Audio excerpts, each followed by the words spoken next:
Houston నుంచి New York వెళ్లే United airlines విమానానికి పెనుముప్పు తప్పింది.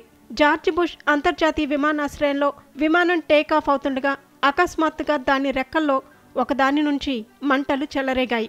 వెంటనే అప్రమత్తమైన సిబ్బంది అత్యవసర తలుపును తెరవగా ఇన్ఫ్లాటబుల్ స్లైడ్లు ఓపెన్ అయ్యాయి. దీంతో ప్రయాణికులను సురక్షితంగా దించేశారు. వెంటనే అక్కడికి చేరుకున్న ఎయిర్పోర్టులోని అగ్నిమాపక వాహనాలు మంటలను ఆర్పివేశాయి. ఈ ఘటనలో ఎవరికీ గాయాలు కాలేదని హ్యూస్టన్ ఫైర్ డిపార్ట్మెంట్ వెల్లడించింది.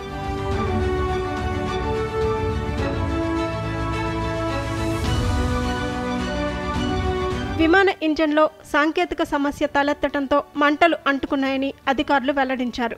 ప్రమాదం జరిగిన సమయంలో మొత్తం 104 మంది ప్రయాణికులు, 5 సిబ్బంది ఉన్నట్లు పేర్కొన్నారు. మధ్యాహ్నం 12:30 గంటలకు ప్రయాణికుల కోసం ప్రత్యామ్నాయంగా మరో విమానాన్ని ఏర్పాటు చేసినట్లు తెలిపారు. ఈ ఘటనకు సంబంధించిన దృశ్యాలను ఓ ప్రయాణికురాలు సోషల్ మీడియాలో షేర్ చేయడంతో అవి వైరల్గా మారాయి.